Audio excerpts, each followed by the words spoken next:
여러분, 기업가적 기회라는 거 말이죠. 이게 과연 발견하는 걸까요? 아니면 만들어내는 걸까요? 이건 마치 이미 저기에 우뚝 솟아있는 산을 오르는 거랑 아무것도 없는 맨 땅에 내 손으로 직접 산을 쌓아 올리는 것, 바로 그 차이라고 할 수 있겠네요. 오늘 이 두 가지 관점을 한번 제대로 파헤쳐 보겠습니다. 아주 유명한 일화가 있죠. 전설적인 산악인 조지 멜러리한테 누가 물었대요. 아니, 왜 그렇게 힘들게 에베레스트를 오르려고 합니까? 그랬더니 그가 뭐라고 답했냐면요. 산이 거기 있으니까. 딱 이 한마디였습니다.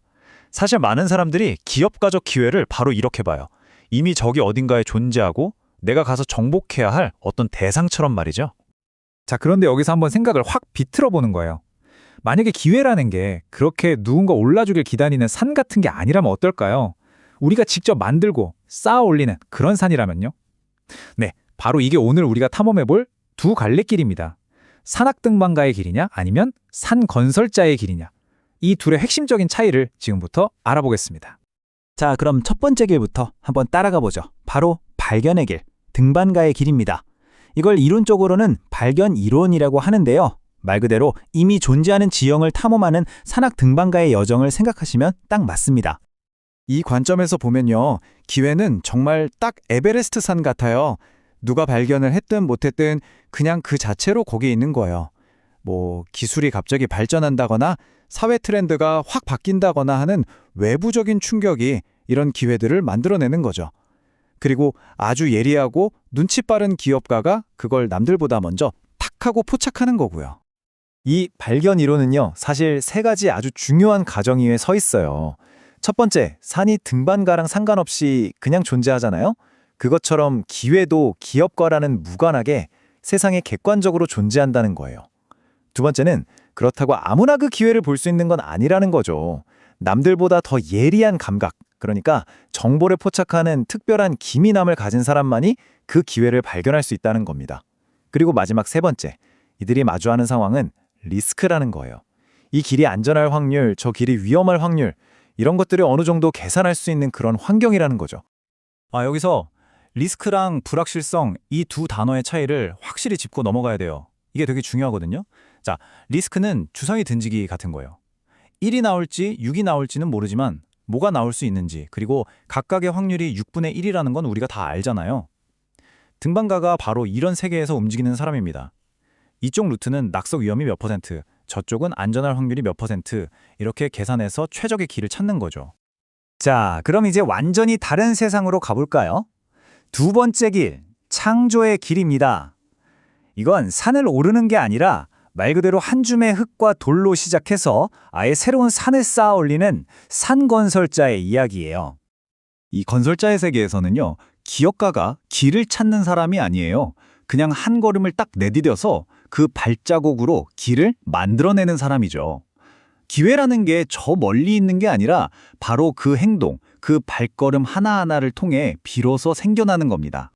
그러니까 이 이론의 가정은 발견 이론이랑 완전히 180도 달라요. 기회는 원래부터 있는 게 아니고요. 기업가도 뭐 처음부터 대단한 사람이 아닐 수 있어요. 근데 진짜 중요한 건 이거예요. 이들이 활동하는 무대는 리스크가 아니라 불확실성의 세계라는 점. 이건 뭐 주사위 던지기랑은 차원이 달라요. 주사위에 숫자가 몇 개 적혀 있는지, 심지어 주사위가 무슨 모양인지조차 모르는 말 그대로 어떤 지도도 없는 그런 미지의 영역인 거죠. 이 창조 과정에서 진짜 재밌는 게 뭐냐면 바로 경로 의존성이라는 개념이에요. 이게 뭐냐면 처음에 내가 어디에 첫 삽을 떴느냐, 이 작은 행동 하나가 나중에 눈덩이처럼 막 굴러가서 전혀 다른 모양의 산을 만들어낸다는 거예요. 그래서 이 건설자의 여정은 하나하나가 다 독특하고 다른 사람이 똑같이 따라하기가 거의 불가능에 가깝습니다. 좋습니다. 자, 그럼 이제 이론 내기는 이쯤 하고 좀 더 실전적인 이야기로 들어가 볼게요. 이 등반가와 건설자는 구체적으로 어떻게 다르게 행동할까요? 이른바 기업가의 툴킷, 그러니까 사용하는 도구들이 어떻게 달라질까요? 당연히 있는 산을 오를 때 챙겨가는 장비랑 아예 새 산을 만들 때 필요한 장비는 완전히 다르겠죠. 자, 첫 번째 툴, 리더십부터 볼까요? 등반가한테 필요한 리더는요, 지형을 이미 꿰고 있는 전문가 가이드 같은 사람이에요. 자, 이 시장은 이렇고요. 저쪽으로 가면 위험합니다. 이렇게 명확하게 분석하고 설명해 줄 수 있는 지식이 중요하죠. 근데 건설자는요, 아직 있지도 않은 산의 모습을 사람들 머릿속에 그려줄라 돼요. 여러분, 저 너머에 우리가 함께 만들 멋진 세상이 있습니다. 이렇게 사람들의 마음을 움직이고 영감을 주는 그런 카리스마가 훨씬 더 중요합니다. 의사결정 방식은 이건 정말 하늘과 땅 차이입니다. 등반가는 계산기를 두드려요. 이 산을 정복하면 얼마나 큰 보상이 있을까?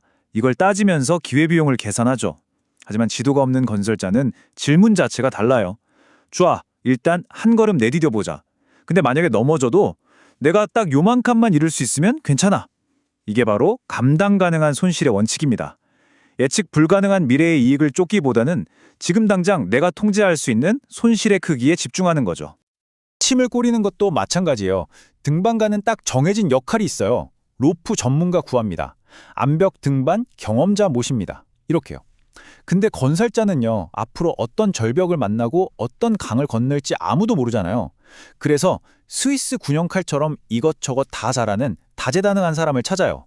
그리고 무엇보다 중요한 건 어떤 미친 상황에 닥쳐도 서로 믿고 함께 헤쳐나갈 수 있는 그런 끈끈한 신뢰관계에 있는 사람들을 먼저 모으는 거죠.